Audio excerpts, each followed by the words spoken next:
we're going to see now that even if all of these amendments came through, the core of EUDR did not change.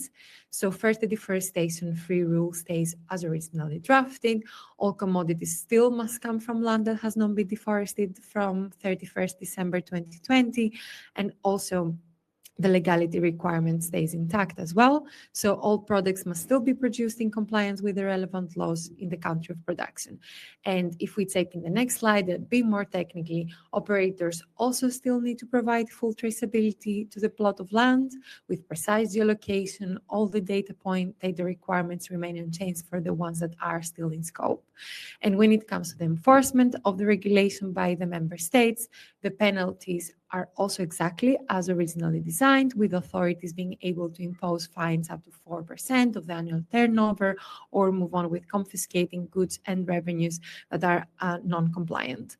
And this applies also for the enforcement rates, which stayed the same, with member states having to cross-check 1% of operators from low-risk countries, 3% from standard-risk countries, and 9% in high-risk countries.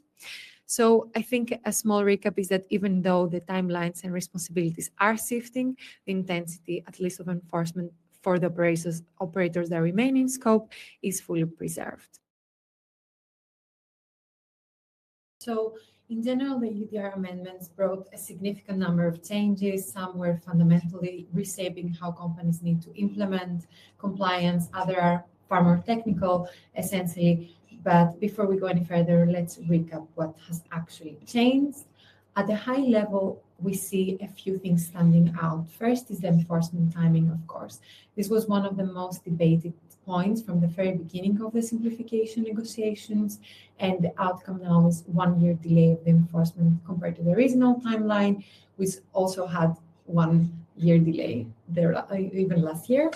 The second is the scope of who the regulation now applies to, which has been narrowed a lot.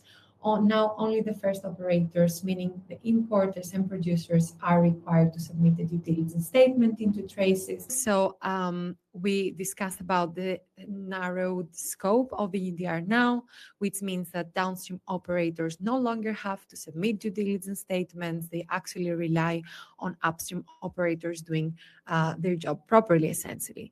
And this naturally leads to also changes in their obligations as they were outlined. It leads to changes in custom procedures, and all of this follow the intention of relieving downstream actors from further compliance steps.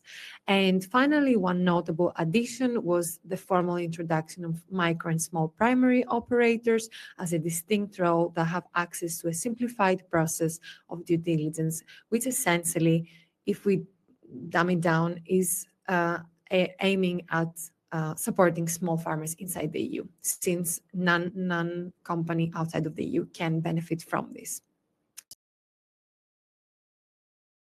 So beyond all these individual changes, there is one point also that really stands out, and this is that the current outcome makes it clear that the scrutiny on EUDR is not final yet.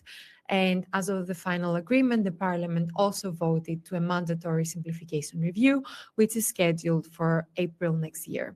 Of course, we don't know how this will play out yet, but in a best case scenario, this could lead to further clarification or streamlining of the processes and reducing a bit the ambiguity. But we could also see a worst case scenario where we risk entering next December again with open questions and unresolved issues again. So while the changes do bring some relief to specific areas, they also signal that still EUDR implementation is kind of a moving target, of course.